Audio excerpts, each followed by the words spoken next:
So, welcome one and all. Welcome friends near and far. Welcome to all of you online. I think 54 of you online and about, how many here? About 80, 60, 70, somewhere in there. It is great to greet you on behalf of the Iona community. My name is Ruth Harvey, and we're joined here by many members and new members of the Iona community and esteemed guests. Most of all, we're delighted to welcome Simeon Mitchell with us this evening. Welcome, Simeon. Thank you.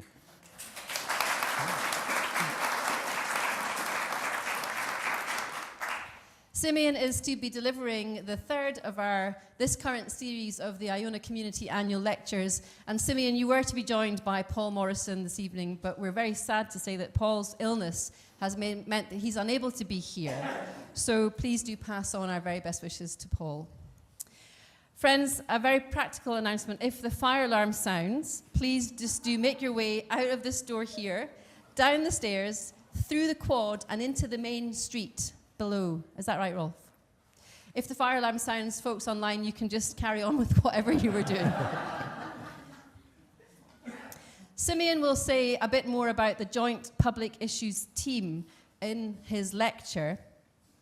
This partnership between churches, which is focused on listening to, learning with, praying for, speaking about, and acting on public policy issues on behalf of these churches, remains an inspiration to many of us around the globe, and particularly right now to us in the Iona community. The Iona community has, of course, been engaged in public theology for decades through the writings and witness of our members such as George MacLeod, Ian Fraser, Margaret Leedham, Kathy Galloway, through the current witness and radical presence of our 9 common concern networks, which engage hundreds and hundreds of our members around the world in public theology issues. We continue to commit ourselves to a tapsultiri gospel, a gospel that turns the world upside down, turns the tables upside down, the tables of injustice. But we know we can't do this alone. We know that we need wise and powerful and compassionate colleagues and partners with whom to collaborate. So we were delighted when earlier this year an agreement was signed between the Iona community and the Joint Public Issues team to work in partnership. We have much to learn from the Joint Public Issues team, and we're delighted, Simeon, that you bring your wisdom and that of your colleagues with you tonight. It's the partnership inherent in the Joint Public Issues team that so compels us. And it's the rigorous theological insight and powerful public witness to the gospel as a response to injustice that is so evident in all you do. No pressure, Simeon, that particularly draws us to this partnership. And we're truly inspired by your work and by your presence. We look forward to hearing your call to turn the tables, to turn the world upside down. Another very practical note, after the lecture, we are invited, all of us, to make our way to the Rainy Hall, which is along that corridor, probably follow David here, along the corridor, straight to the end, and then wiggle your way up some stairs. And there will be cake and tea and coffee, and a few resources. So there are JPIT leaflets here. There will be information about the Iona community here, and also information about our current program for 2025 at Iona Abbey here. And we're also hoping, is Pauline here? Pauline, hi. You've got copies of Living Generously? There's a book that the Church of Scotland has recently published with stories of hope about those who live generously in the world, including some stories of members of the Iona community. Am I right? And you have copies for sale? We do. Yeah. In the Rainy Hall. So now, once again, Simeon, we are truly delighted to welcome you to give the 2024 Iona Community Lecture.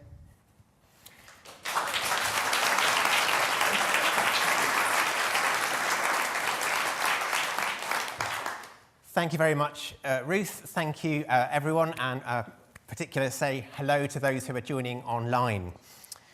I'm going to say a bit more about how I'm going to go about this lecture and about the Joint Public Issues team in a few minutes, but I wanted to start with a story, and it's a very local story, and it happened about 246 years ago, when the philosopher Adam Smith moved into a house just down the Royal Mile. It's about a 15-minute walk to Panmure House. Some of you will probably know it. And here he is, just outside the cathedral, Adam Smith. So 2 years previous to that, he'd published his hugely popular book, The Wealth of Nations, for which he was seen as one of the principal founding fathers of modern economics. In the book, he laid out the theoretical foundations of ideas around productivity and the operation of free markets. According to Smith, it was the division of labour that would eventually lead to the enrichment of society. This proposition came at the right time. It was the beginnings of the Industrial Revolution. It's just starting to disrupt the textile manufacturing across the UK. And to illustrate the value of the division of labour for productivity, he used an example of a pin factory. Now, critics said he never actually set foot in a pin factory, but nonetheless, he theorised about a pin factory. And he used this example. When the same man does all the tasks necessary to make a pin, he can only hope to produce a few dozen pins a day. But when the tasks are divided into distinct operations carried out by several men, then thousands of pins could be produced. In the organisation, the output of each individual is increased tenfold when each person specialises in one task. And this really is the beginning of the idea of productivity. By reorganising work around the division of labour, you can produce much more and be richer. Yes, it's true that the specialisation of tasks also makes work more boring and repetitive.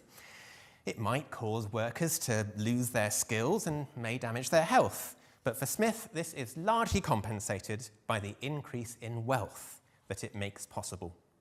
Plus, you can count on something else for progress, an invisible hand, made up of all the individual actions of those who pursue their own interests and thus contribute, in theory, to the common good, and thus the desirability of creating free markets so that the hand can operate maximally.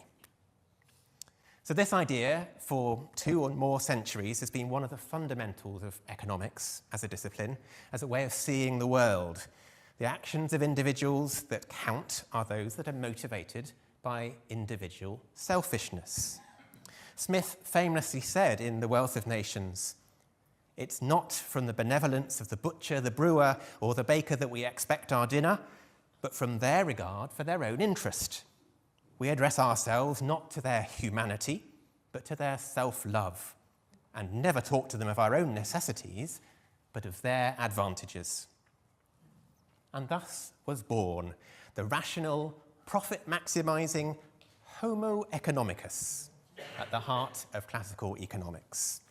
This man, definitely a man, may have a boring job, but it doesn't matter because he produces more. He gets up in the morning full of energy with a list of tasks to maximise his earnings. When he interacts with someone, it's in his interest. But because others do as he does, it maximises the gains for society as a whole.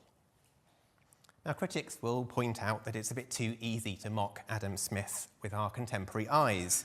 He was an innovator for his time. His work did fuel the liberalisation of a society where individuals were often crushed by social determinism. And his philosophy didn't ignore moral considerations and reflections on happiness. It's not just about the division of labour and the invisible hand. His thinking was deeper and more complex. But history has largely forgotten that nuance and the subtlety of Smith's thought. It remembered, though, those 2 key concepts, like the invisible hand, the division of labour, and the idea of Homo economicus. And productivity and GDP, 2 concepts that trace their roots directly back to Adam Smith, continue to guide our public policies. But let's turn the tables for a moment. And let's look at that story from a different perspective. 246 years ago, Adam Smith moved in with his mother, Margaret Douglas. It was her house that he moved to. While he was writing his books and extolling the benefits of individual selfishness, she was cooking for him, washing his clothes, and nursing him back to health when he had a cold, essentially doing that work out of love, without pay. Where would Adam Smith have been without his mother, Margaret Douglas?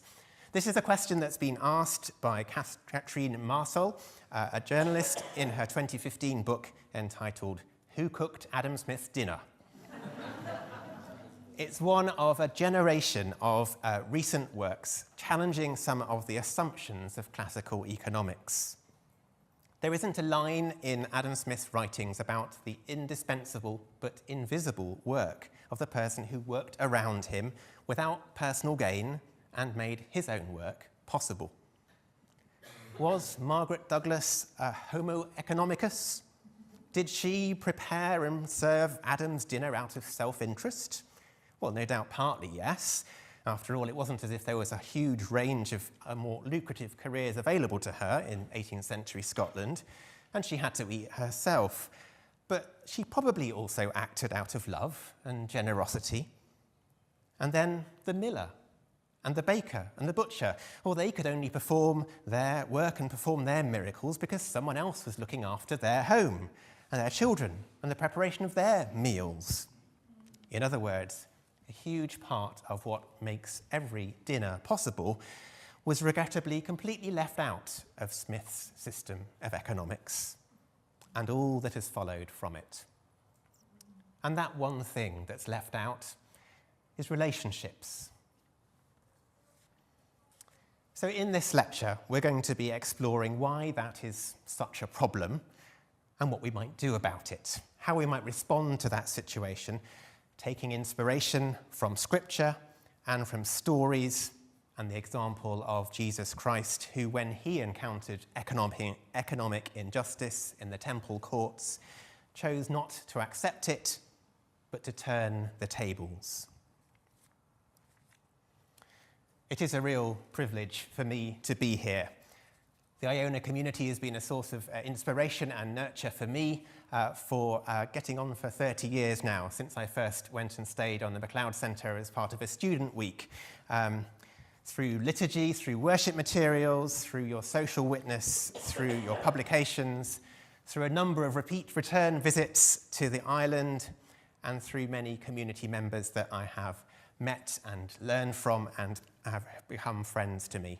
And I'm pleased to count myself as among the friends of the Iona community.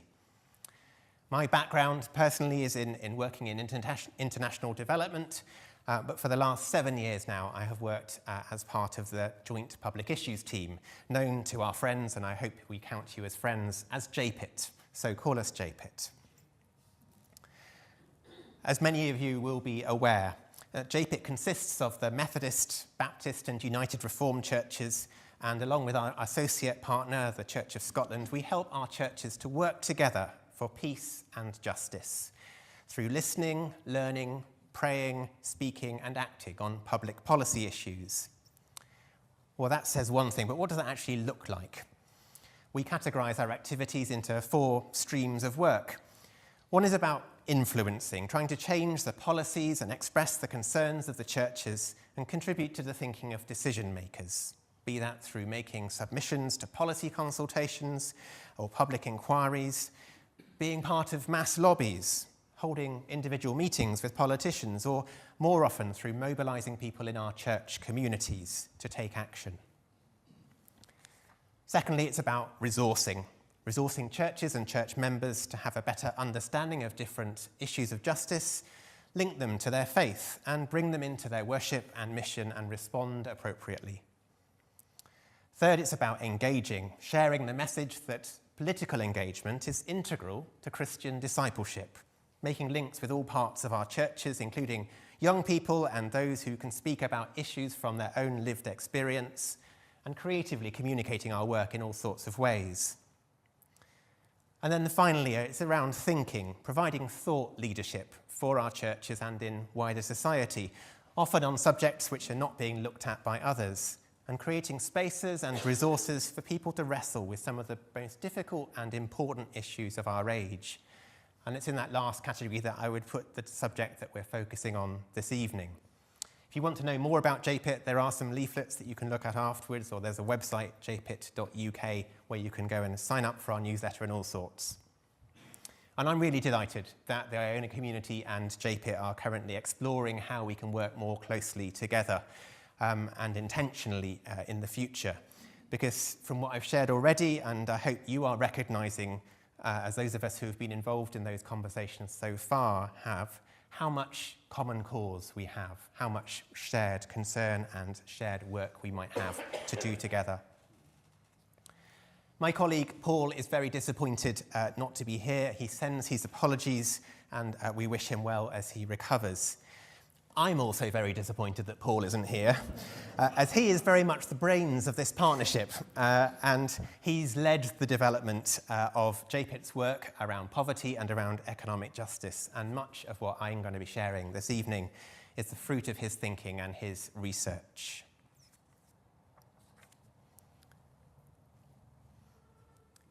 A few months ago, I was asked to provide some input to an event under the title Responding to the Economic Crisis. My first response was to adapt the question that was famously attributed to the then Prime Minister Jim Callaghan at a time of previous economic turmoil for our nation, some 45 years ago, and to ask, crisis, what crisis? Or rather, I reframed it, crisis, which crisis? Is it the crisis of global inequality, which means that despite a world of abundant resources, 670 million people globally are categorised as living in extreme poverty, and more than 1 in 10 of the world population face severe levels of food insecurity, and those numbers are ones that have been rising over the last 5 years? Or is it the crisis in our climate, which means the planet is on track for temperature rises of 2.7, 2.8 degrees centigrade by the end of this century, with devastating impacts for all forms of life, including human life, impacts which are already being felt in many places and by many people? Or is it the crisis in the British economy that's seen growth and productivity levels, real wages and family living standards in the UK stagnate and fall to an unprecedented extent since the global banking crash of 2008, and especially over the last couple of years? Is it the crisis in UK public finances that the government is using as justification for the tough choices on spending that we will undoubtedly hear a lot about in next week's budget? Or is it the so-called cost of living crisis that has seen exceptional rises in the costs of food and energy, which have affected all of us over the last couple of years, but forced genuinely impossible choices on many of the most poor in our society? Well, let's just listen briefly to some people's recent experiences of that. When you're in debt and you're really struggling, when you've got nothing to begin with, and then something like this cost of living crisis happens, people have got nothing to fall back on because you had nothing.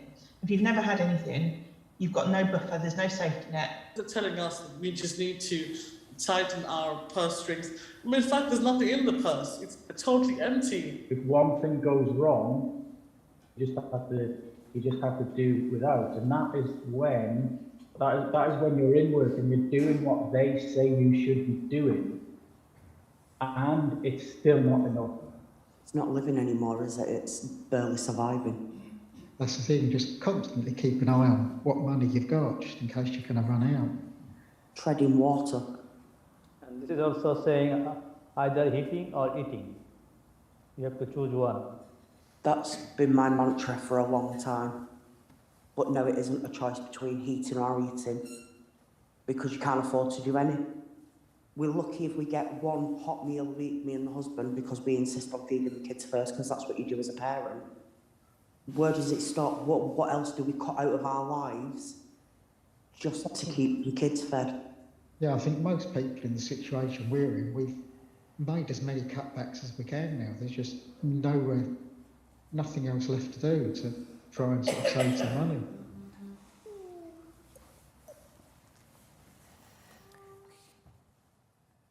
That very powerful series of testimonies were recorded as part of the Changing Realities project, a partnership between the Child Poverty Action Group and the University of York, and I'm very grateful they gave permission for us to use it. Clearly, what you perceive as a crisis is determined by where you sit and how you experience things. But what's very apparent is that a number of interlinked facets and features of our current economic situation, locally, nationally, and globally, are having serious implications for society, for democracy, for the environment. And these make them a concern for us all, and particularly, I think, for people of faith. As has been argued by Christine Bainbridge and Jeremy Williams, who founded the Joy in Enough movement, which seeks to engage Christians with thinking about the economy, they say, as Christians, we know that the relationships between ourselves and other humans matter, and so does our relationship with the planet. It matters enough for the Creator to have jumped right into the middle of it all in the person of Jesus Christ, becoming human, becoming part of our living planet in all its interdependence. So how we live together, work together, manage our resources together, it all matters to God. Economics is spiritual. Now, many of us might have considered economics to be boring and irrelevant and best left to the experts. We might think that the church and the Christian faith have little to do with it. But if our economic system is unjust, we can challenge it. If it devalues people made in the image of God, we can correct it. If it celebrates fame and excess while disregarding the poor, we should refocus its attention. We think economics is the work of everyone, not just the experts. In my view, many of the crises that I've described are not aberrations, but inherent characteristics of the global free market system that has become the prevailing economic orthodoxy of the last 4 decades, and which traces its roots back to the work of Adam Smith and his removal of relationship from the economic equation. The economy is currently designed in ways that are damaging to both people and planet and run counter to a Christian vision of the flourishing of all life. The constant pursuit of economic growth has led to a climate crisis and a degraded planet. Increasingly, the economic system does not provide what many people around the world need to thrive. How can we turn the tables? It's very easy to believe that economic rules are like the laws of physics, that they're unchanging and that they're set in place by a higher power. To many people, that makes economics seem impenetrable and off limits. However, through history, societies have always made and remade the basic rules of the economy to reflect what was important to them. The Bible provides numerous examples from the instructions found in the book of Deuteronomy for the Israelites to follow when they return from slavery in Egypt onwards. Christianity has valuable perspectives and resources to bring to the urgent task of rethinking our economic approach. So what I want to do this evening is to lay out some of the foundations that I think will help orientate ourselves in our explorations of this subject, then look at some of the core tenets of our current economic system and how a theological approach might reshape our thinking about them. We'll then think about what we might do, how we might respond to this situation. And in this, I'm very much looking forward to starting a conversation rather than providing all of the answers. Because I need to acknowledge at this point that I am not a professional theologian. I do passionately believe, like Williams and Bainbridge do, that our faith has resources and approaches that can help us unlock this subject, though. Nor am I an economic specialist, although I am convinced it is dangerous to leave economic questions to be exclusively answered by economists, and I hope to convince you of that as well. And I also have to acknowledge that I'm not apart from the system that I'm going to be describing, but a part of it. It's almost impossible for us not to be. I shop online. My wife and I bought our house with a mortgage. I drive an aging car that is powered by fossil fuels. My bin still has more plastic in it than it ought to. And I have a pension and a bank account and some investments and a credit card. More than one credit card, actually. And the greater our privilege, the more enmeshed in this system we are likely to be, whether it's through how we earn a living or where we shop and eat, our travel choices, our financial products, what happens to our waste. For all of its problems, the current economic setup also brings many of us many benefits, and it will shape our mindset too. So we need to acknowledge this as we reflect on how it might change and our role in that change. For this reason, as we developed our work around the economy in JPIT, we've consciously sought to draw on a wide range of voices, paying particular attention to those who speak from experience of the sharp end of the ways in which this system fails and is failing people, both in the UK and in the global majority world, as well as to contemporary theological and economic thinkers. So having set that context, let's move on to share 4 principles drawn from scripture and from theology, which I think provide a grounding for a Christian approach to these issues. The first is this, that we live in a world of plenty and that God created that world. The witness in Genesis says that God created the world with plenty for all. The Old Testament scholar Walter Brueggemann puts it like this: the Bible starts out with a liturgy of abundance.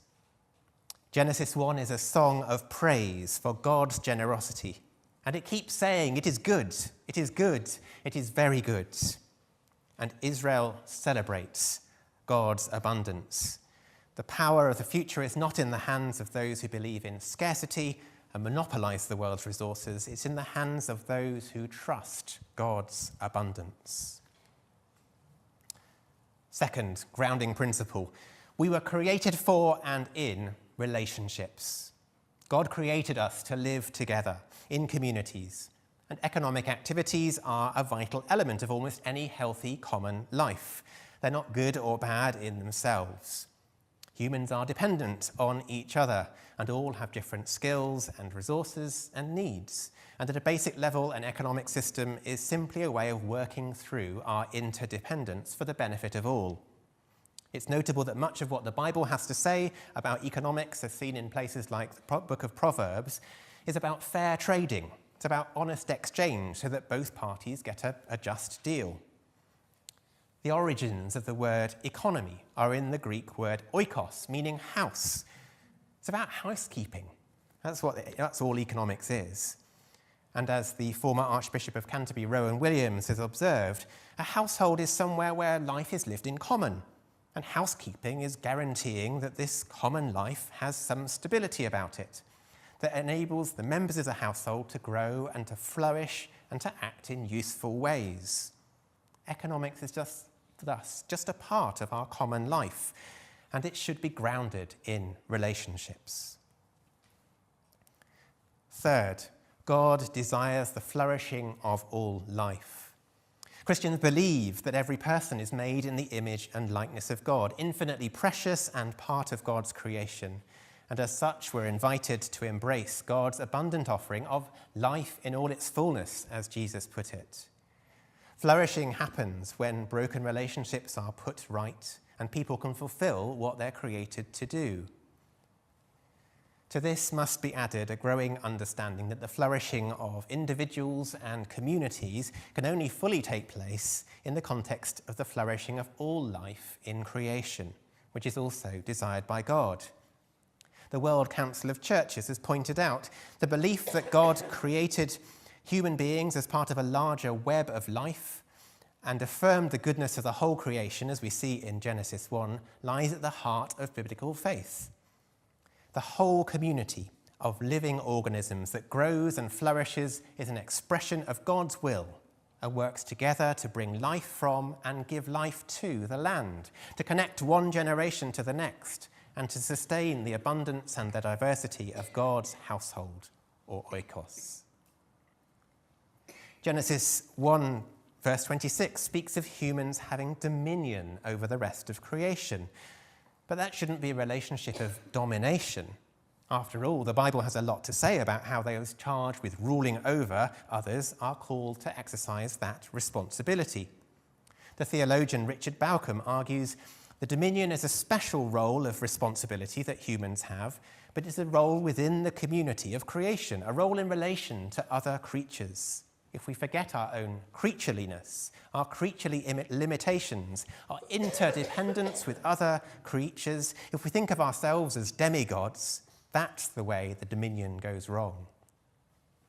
Understanding this biblical vision of salvation being about the flourishing of all life will help us, I believe, as we wrestle with the ways in which our economic systems inhibit this flourishing. And fourth of our grounding principles is that we will be judged. We will be judged on our choices. If economic relationships are neither good or bad in themselves, human beings give them their moral content. As with many other areas of moral choice, the message of Scripture is that God expects, even demands, justice and mercy, and will hold those with power accountable for their actions. The Old Testament prophets reserved their deepest anger from those who profited from injustice that had been embedded in systems and in institutions. In a paper written for the Church of Scotland a decade ago, Werner Jonrond and Doug Gay point out that the experiences of exodus and exile involve naming and opposing the oppressive power of Egypt and Babylon. But the prophets also name and oppose those within Israel who oppress and dispossess their neighbours. Perhaps the deepest expression of that prophetic anger at systemic economic injustice was when Jesus did that act of overturning the tables in the temple because the money changers were fleecing ordinary people. At this point, I want to pause for a moment because you have heard a lot of my voice and you perhaps need a wriggle or a short break from the screen. So let's turn the tables. And I invite you to have a few moments of reflection or conversation with those you're sitting with. You might want to share a word of introduction with each other and then discuss this question, how you'd respond to this question. What do you think the purpose of the economy should be? I'm not going to be asking you to feed back, so don't worry about that. If you're online, you might want to pop your thoughts into the chat or just take a few moments break. We'll come back together in 4 minutes.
Come all you people, come and praise your Maker. Come all you people, come and praise your Maker. Come all you people, come and praise your Maker. Come now and worship the Lord. Why does that work when Ruth does it, but not when I start it? Clearly there's some special thing that I haven't yet been inducted into. So. I don't know if that's a question you've ever been asked to consider before, but I'll be interested afterwards to hear some of your thoughts in response to it. Are you ready to go a bit deeper? Yes. Good, well, I'm relieved to hear that.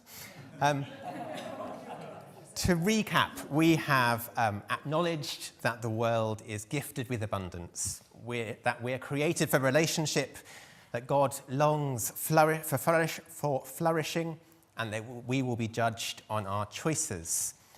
And we've begun to think about what we want an economy to be. But let's move on now to examine some aspects of our current economic system. The dominant economic model that we have in the UK and most Western countries and have had for the last 40 or 50 years is a form of free market capitalism. And this is defined as an economic system in which businesses and industries are privately owned and operated in pursuit of profit. There are three particular features of this system that I want to highlight and dig a bit more deeply into, in particular because of their impact on relationships and their impact on people and the planet. The first is around growth. This system has an inbuilt need to grow. And any system which has a drive towards profit also has a drive towards growth. An ever-increasing volume of goods and services need to be produced and consumed so that capital can be accumulated and profit generated. Our current system relies upon stimulating this drive for more. You'll be aware that in the UK there has been a lot of talk about economic growth, or the absence of it, by businesses, by political leaders of all parties over recent times. Economic growth has long been seen as a central policy aim of governments in the UK and around the world. The opposite of growth, recession, has been a watchword for economic failure. One of the reasons that economic growth has been sought after is because it's hoped that as more is produced, there will be less scarcity and people will enjoy a higher standard of living and greater well-being. In places where people start off with very little, such as many of the world's poorer countries, that is broadly correct. Economic growth can often bring benefits to the whole population. There's a clear link between the per capita wealth of a country and measures of human development, such as health, education, and life expectancy. However, there seems to be a limit to that benefit.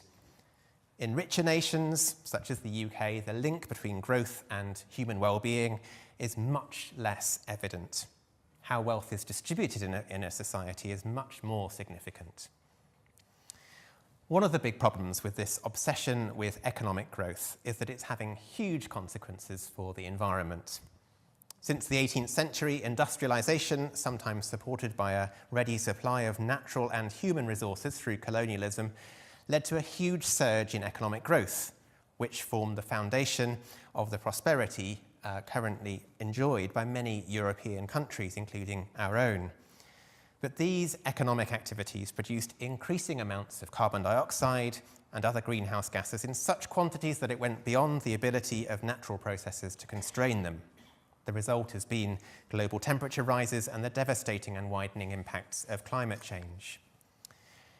Here's a graph which shows how since the middle of the last century, global economic growth, which is shown by these blue bars, has been tightly coupled to rapid increases in the levels of atmospheric carbon dioxide, shown by the pink line. The countries with the biggest economies, with very few exceptions, will also have the highest carbon emissions per person. So up until now, growth has always gone hand in hand with increased production of physical goods and increased pollution. There is much talk of decoupling the link between production and emissions and finding ways to produce more goods with fewer emissions. yet this will still involve producing more goods. Supporters of the idea of green growth argue that technological changes will allow economic growth to continue while climate change is brought under control. However, that is a colossal task, and one which we don't even know to be possible. Certainly not to experiment with in the fast-closing window before catastrophic temperature rises are triggered. It's also important to recognise that greenhouse gases are not the only pollutants which are linked to increased economic activity, and nor are they the only ones with global reach. Human activity has a huge impact on a number of interlinked environmental systems. Biodiversity loss, land conversion, phosphorus and nitrogen loading are all at levels which can't be sustained if the Earth is to remain as habitable to humans now as it currently is. Plastics are now found polluting every known habitat on Earth, are another example.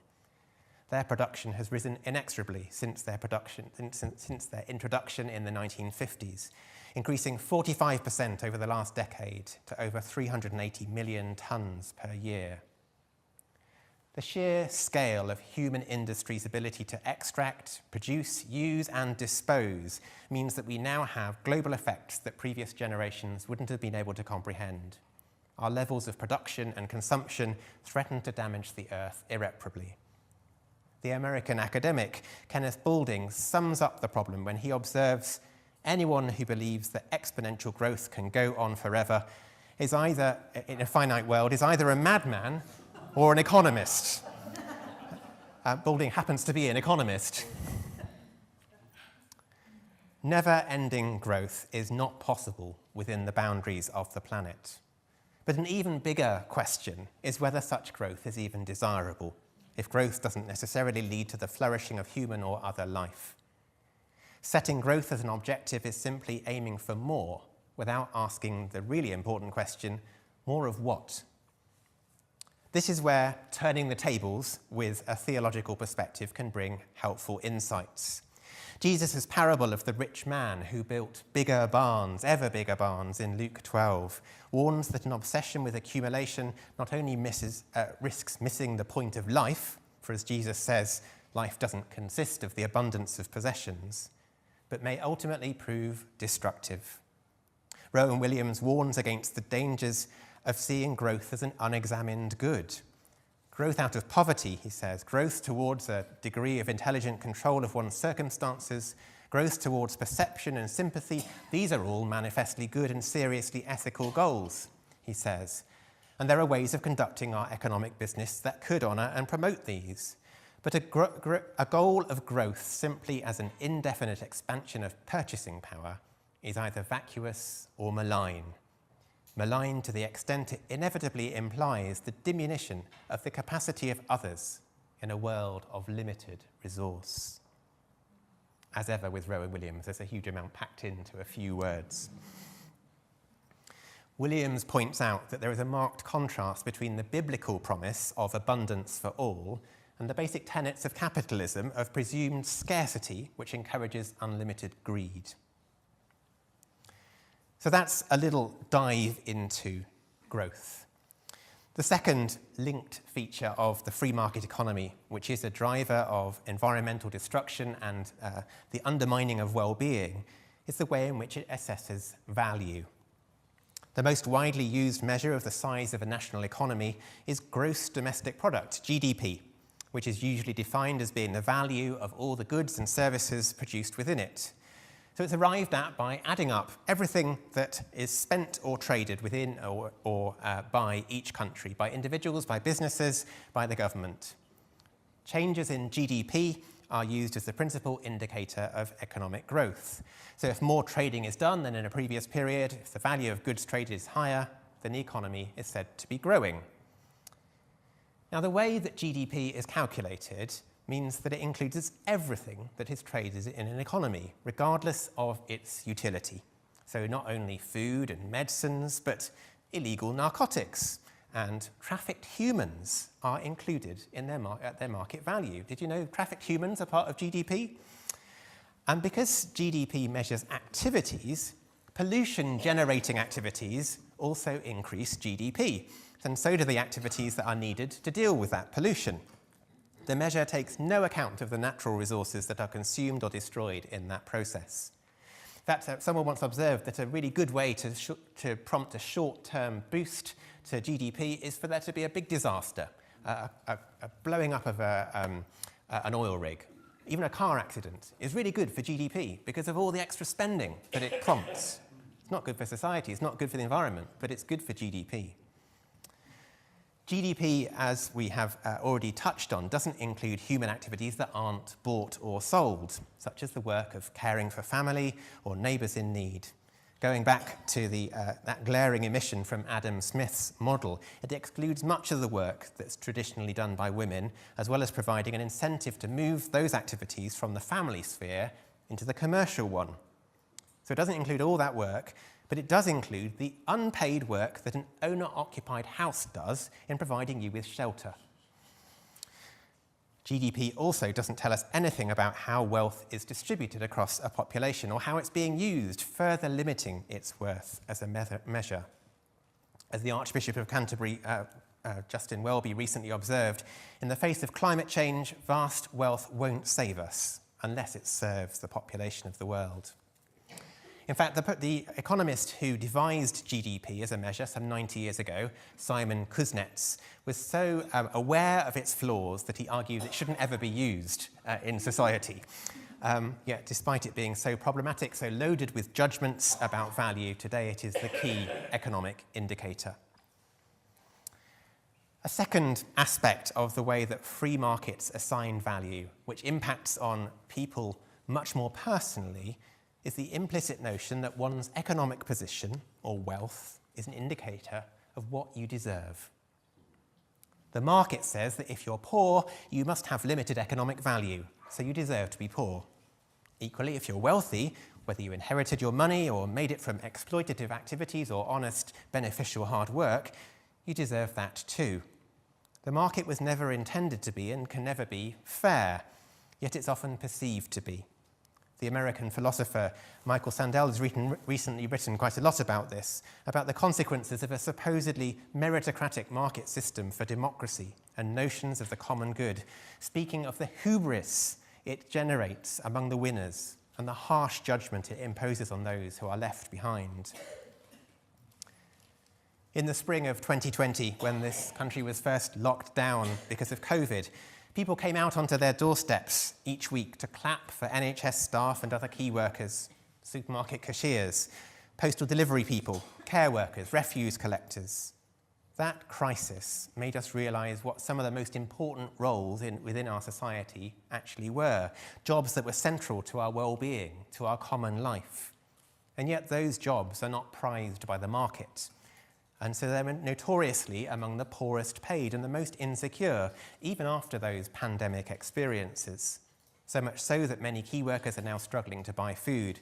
Many nurses and ambulance drivers are taking the unprecedented step of striking over pay offers, which simply aren't keeping up with the cost of living. And they are among the visitors to food banks these days.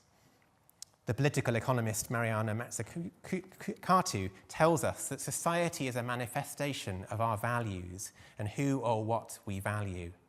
But what society views as important is often not reflected in what the market delivers. The contrast with a theologically informed approach to value is very marked. If we turn the tables again, the Christian understanding is that we're all created in God's image, and that is what gives us our worth. Rowan Williams has written of the call on Christians in the face of manifest injustices in the economic system to declare without ambiguity or qualification that human value rests on God's creative love and not on possession or on achievement. That's a vision of human dignity, he says, that is indestructible. The parable of the workers in the vineyard offers just one example of fairness and pay in God's economy, where all end up with enough to live. More broadly, Williams observes that while theology does not solve specific economic questions any more than it solves specific scientific one, what it offers is a robust definition of what human well-being looks like, and what the rationale is for human life well lived in common. And we might look to that as we think about what value we want to measure out of our economy. The third of the three kind of big areas of our current economic system that I want to look at more deeply is its narrow understanding of the concept of freedom. Economic freedom is a central concept for proponents of the current neoliberal economic model. The idea is that government intervention in the economy should be minimised so that markets can operate freed from constraints as far as possible, releasing that invisible hand to do its work to enable the greatest economic growth. Following this approach, since the 1980s, many governments have chosen or been forced to deregulate economic activity, to lower taxes, to lower tariffs, to privatise previously publicly owned utilities and services. The problem is that this has resulted in the removal of many protections and powers that states once had to limit the activities of businesses that could be damaging to people or planet, or indeed to encourage alternative approaches with more positive impacts. By allowing such destruction, economic liberalisation potentially limits the freedom of future generations to thrive. A 2014 statement from the World Council of Churches expressed concern that the liberalisation and deregulation of markets over the last 3 decades as part of the sweeping processes of neoliberal globalisation have allowed the build-up of a system which promotes insatiable consumption of human and natural resources and thus ever-growing economic, social and ecological imbalances. The pursuit of unconstrained free markets rests on a narrow understanding of freedom, which has no basis in Christian ethics, where freedoms and rights are always balanced by responsibilities. The Sabbath and Jubilee laws set out in chapter 25 of the book of Leviticus offer insights into how this balance should be struck in an economic system, reflecting an understanding of the fundamental relationships between God, the land, and the people. The land is acknowledged to be God's, so people can only ever be tenants of it. While the right to use it can be bought and sold, in the year of Jubilee, it returns to its original holder. This assigns the tenant a duty of care towards the land and the responsibility to ensure it remains usable by future generations. As one Jewish commentator describes it, Leviticus 25 intervenes in the free market by establishing it pursues growth, assigns value, and views freedom, and how those approaches are deeply flawed, for the central reason that they ignore our relationships with each other and with Earth. The fallacy of homo economicus is driving our current social, economic, ecological and political crises, and is at the root of the injustices that we are seeing, witnessing and experiencing locally, nationally and globally. If my colleague Paul had been here, he'd have shared how that model is not only shaping approaches to economics, but to things like the welfare system, the development of universal credit as the most widespread benefit for working people is all very much driven by an understanding that's rooted in the idea of homo economicus. It's all about incentives for work, no consideration of wider relationships that people might be part of. Yet, we can have hope, hope of turning the tables, for we have deeper wisdom to draw on about how economic systems can be designed with relationships at their heart. Not only the biblical and theological examples that I've shared, but the insights of other traditions too.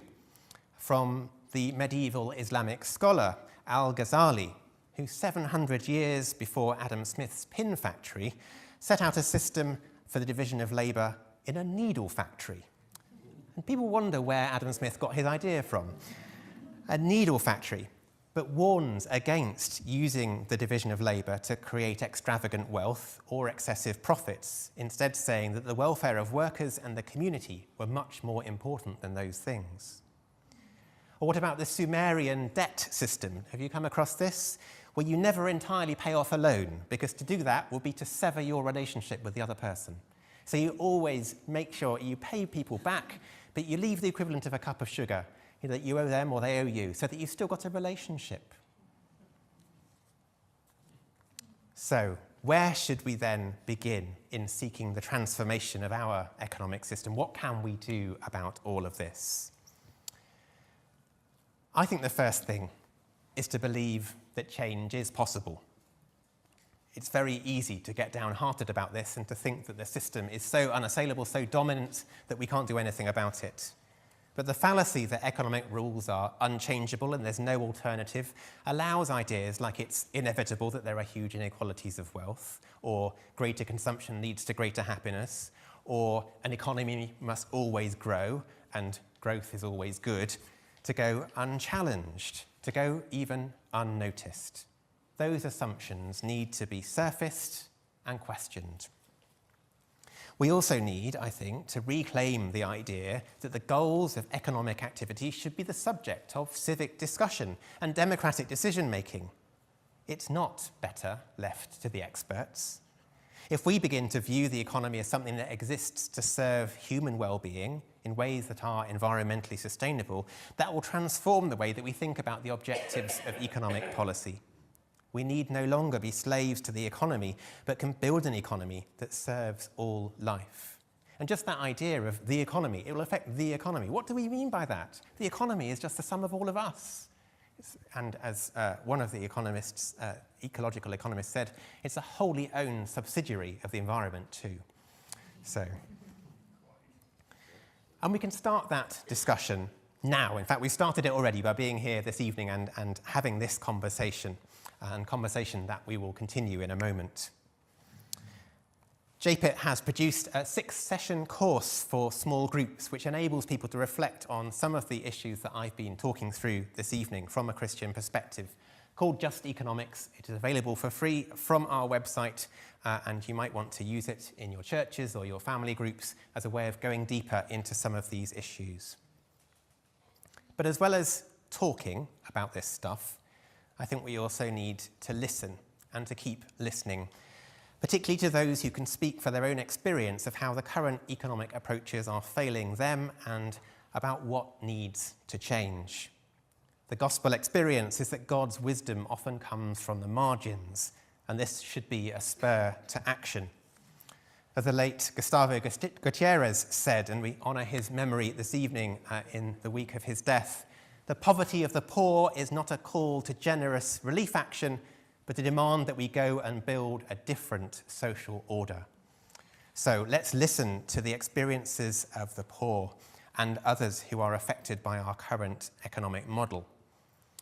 Last week, JPIT was part of the launch of a new campaign from Let's End Poverty, which is the movement of over 60 faith groups and civil society organisations, including the Iona Community, which is seeking to build the public and the political will for a long-term plan to eliminate poverty in the UK. And 15 people who have direct experience of poverty have written letters to the Prime Minister, talking about their lives and saying what they'd like to see changed. Here is just one of them.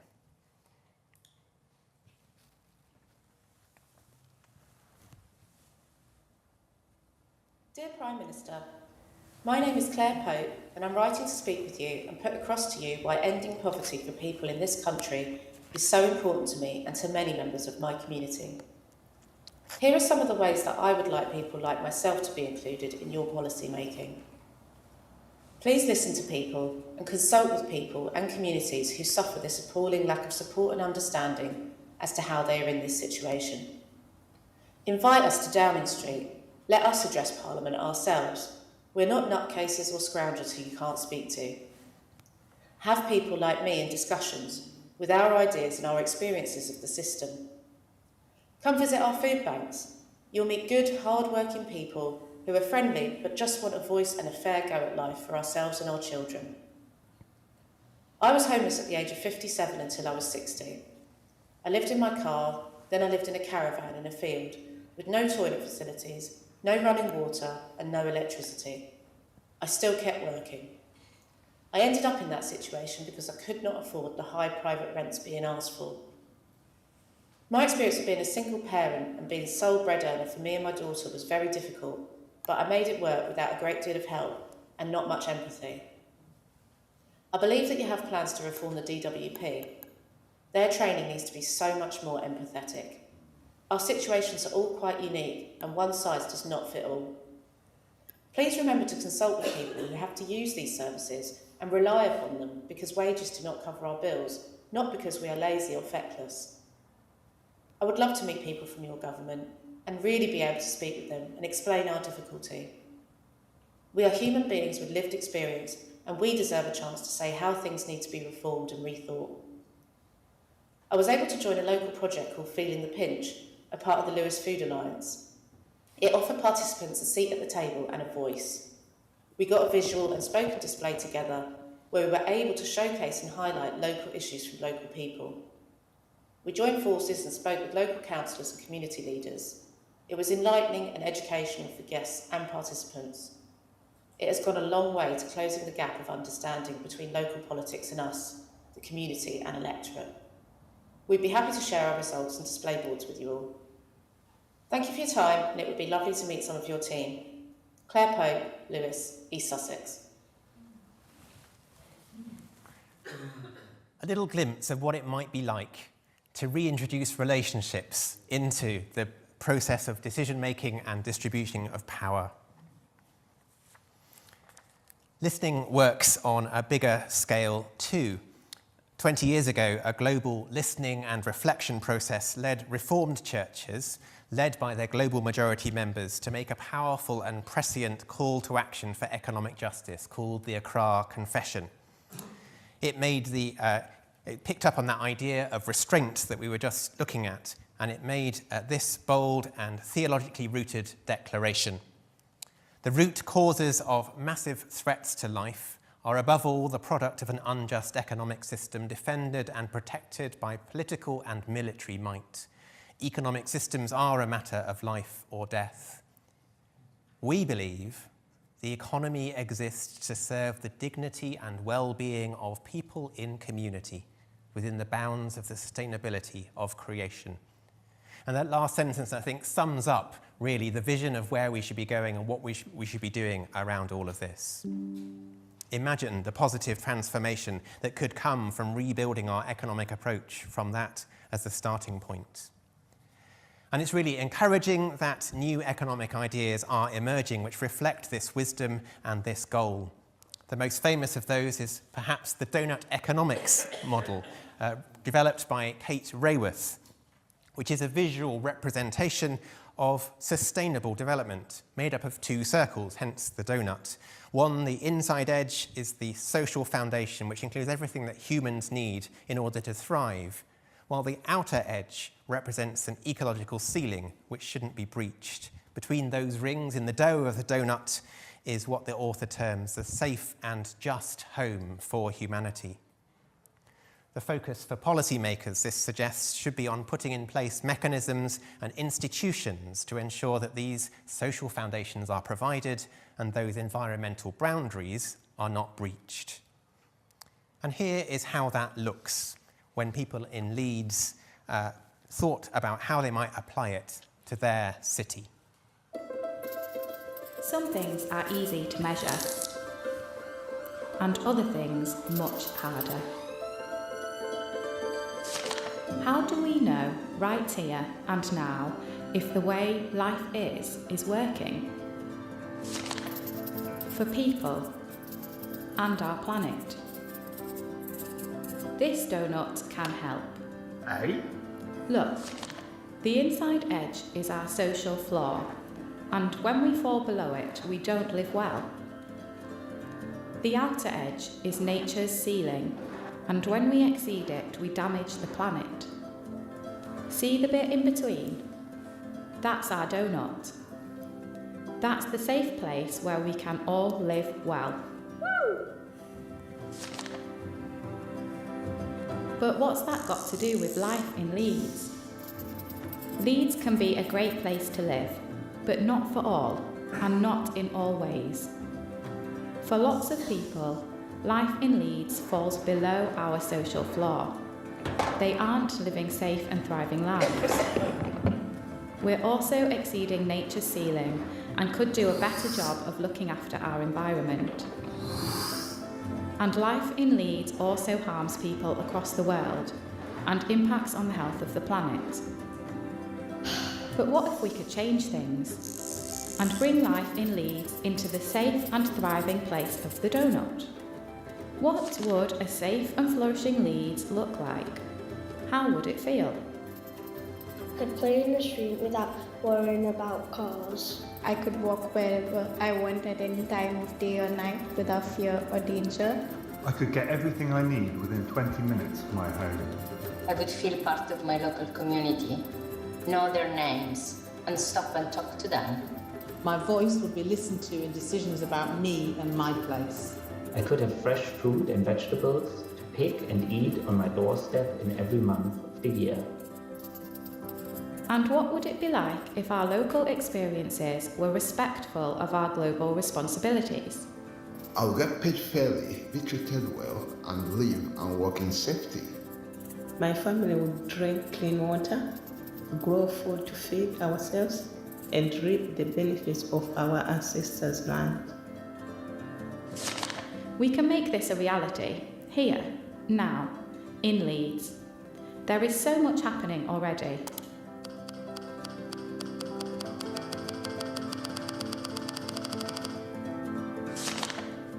So let's all work together to create a safe and thriving city. We'd love to hear what you're doing already. And let's do more together. To get involved in the Leeds Donut and for more information, visit climateactionleeds.org.uk/Leeds Donut.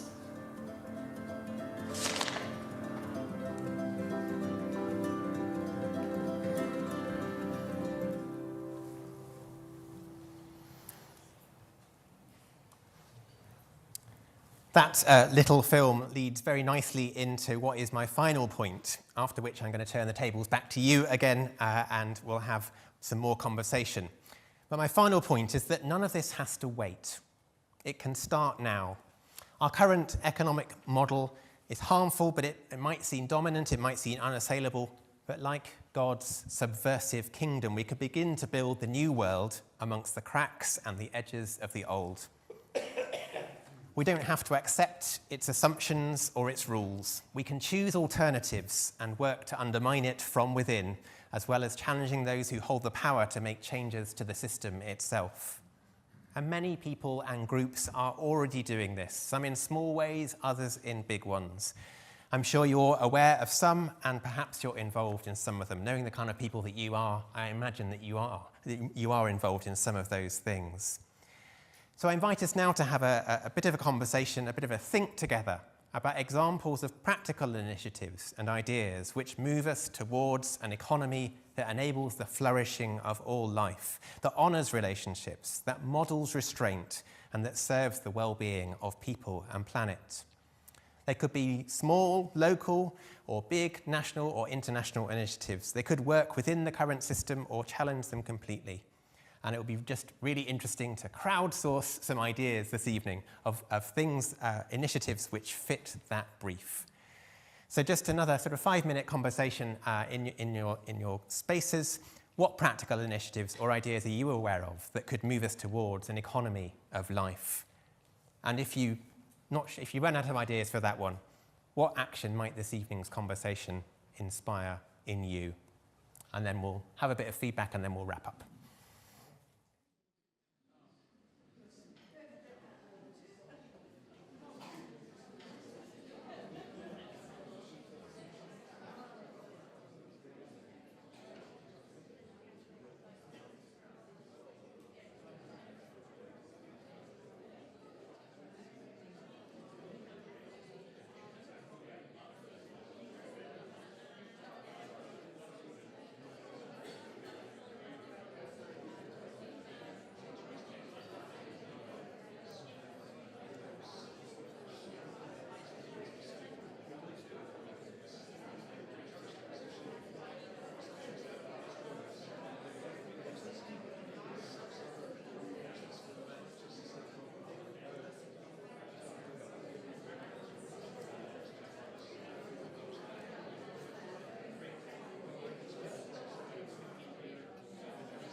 Come all you people, come and praise your Maker. Come all you people, come and praise your Maker. Come all you people, come and praise your Maker. Come now and worship the Lord. It worked much better that time, thank you. So let's just hear a bit of a flavour of some of the conversations you've been having. If you could share really kind of quite briefly, because we've got lots of us in the room and not that much time left, but if you've got short summaries of initiatives you're aware of that might help us move towards this kind of economy. If you can raise your hand and I'll come racing towards you. Ah, here we are. Okay. Hello, my name is Kay Ross. I'm a new member an associate member of Iona, new. And I was just sharing with Victoria something that's excited me, and I'll be as brief as possible because I'm normally not very brief. We have just not long ago, 12 months ago in Edinburgh, started a project, and we call ourselves Pachas, P-A-C-H-A-S. Pacha Mama was a Inca goddess of fertility. What was your figure about the number of people living in poverty? 750 million? 670, I think, yeah. The World Health Organization figure for women and girls living in period poverty is 500 million. In Gaza, 8 weeks ago, it was impossible to buy what are called sanitary pads. I don't call them sanitary pads anymore. They are period pads. Let's face it, speak it how it is. They are not bleach products like sanitary, sorry, I'm losing it here. It's a health issue. It's a world health issue. Gaza, they couldn't even buy disposable ones. So an initiative you're aware Initiative, we are doing it now. We've sent over just about 2,500 in 12 months from our little group meeting in Portobello. Thank you. Great. Sustainable period pads, washable. Great. Thank you so much. And I had Petra here.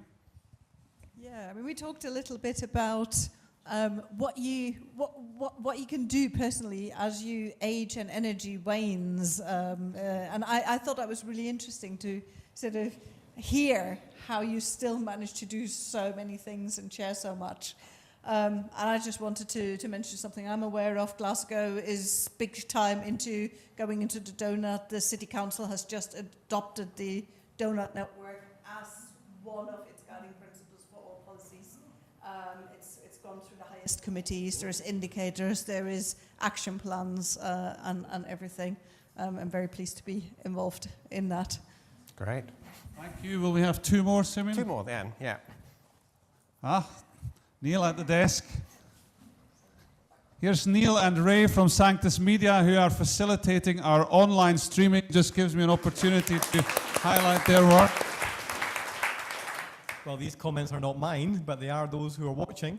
So Stephen writes, the Repair Cafe, a social space in which domestic equipment is repaired and repair skills are shared. Monica writes about community gardens where people can grow their food in shared allotments. Living 2-4 Music. In London, we have some libraries of things like tools, garden equipment, sewing stuff, where things can be borrowed, a community place of sharing. And Jenny Barr suggests recycling and upcycling hubs to share and renew existing resources. Fabulous. Thank you to all online who have contributed to this. That gives us one more, doesn't it? Here we are. So forgive me for this because it's actually a question. So, Simeon, your talk's been great, and I suspect there's an element of perhaps preaching to the converted. Like, we would all say, yes, that's great. So the question I have is, no doubt this sort of presentation has been given to political leaders, and like next week there's a budget. So the likes of Rachel Reeves and Keir Starmer. So when JPIT do make this pitch to political leaders, what experience have you got of their response? Okay, that's... Thank you. So that's back to you, Simeon. We could have a whole other lecture about this. I would love to get Rachel Reeves and Keir Starmer in a room and share this with them, but I haven't had that opportunity yet. My quick response to that, we can perhaps talk a bit more later, would be some of this stuff they get.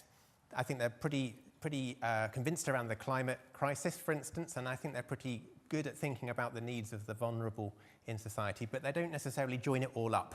And I think that's the thing that's missing. And I would love the opportunity to try and help them join it up a bit.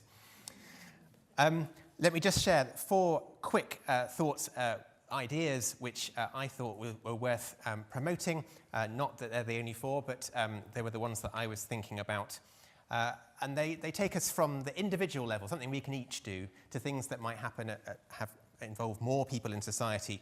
The first is Fairphone. Anyone know about Fairphone? Anyone got one in their pocket?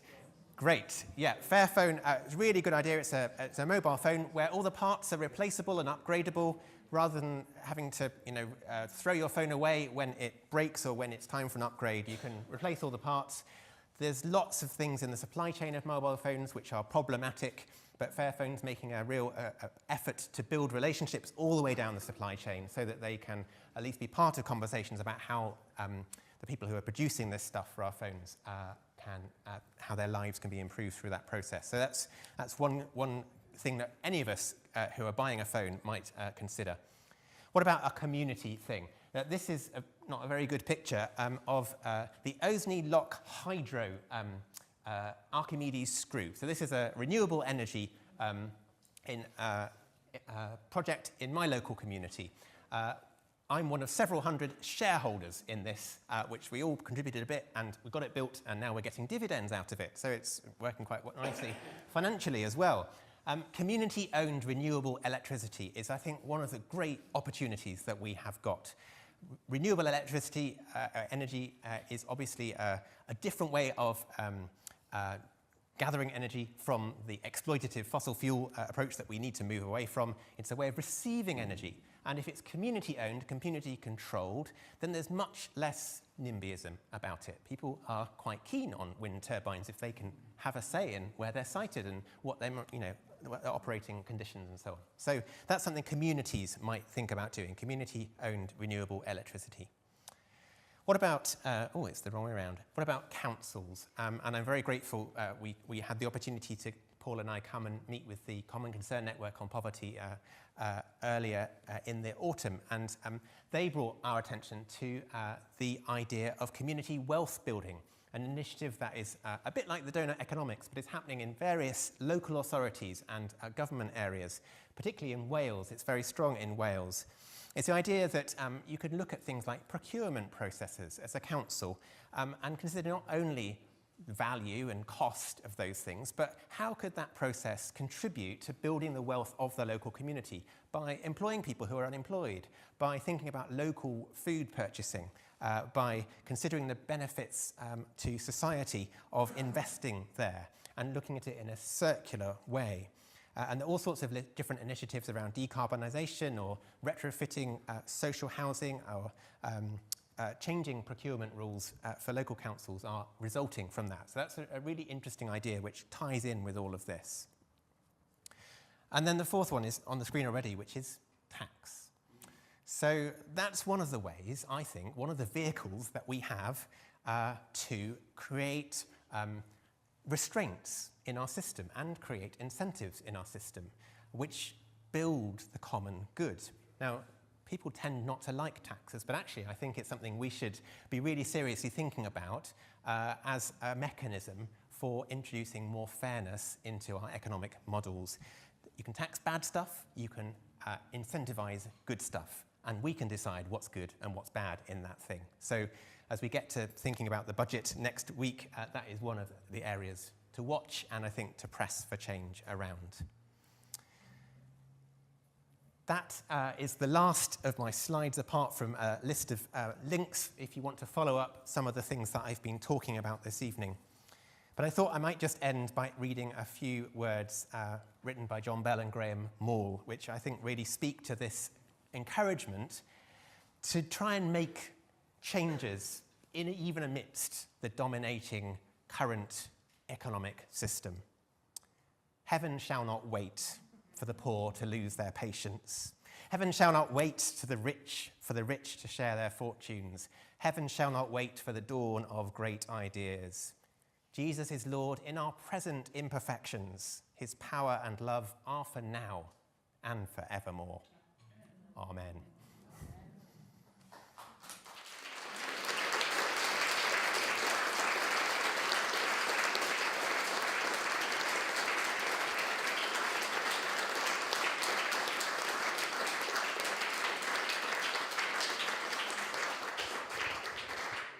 Simeon, thank you so much. I kind of felt a song coming on there at the end. I wondered if you might break into song.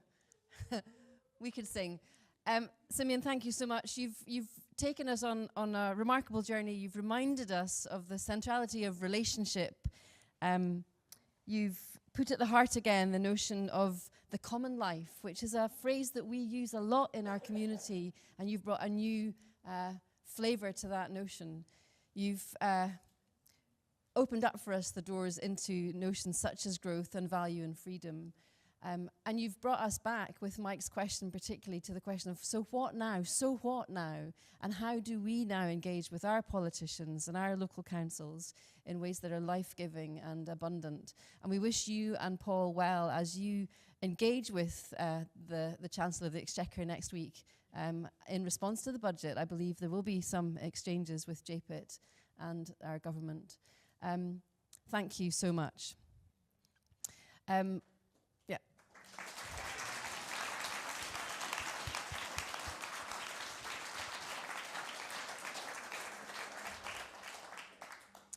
A few other words of thanks, just also to add my thanks to Rolf, to Ray and to Neil for the work of Sanctus Media.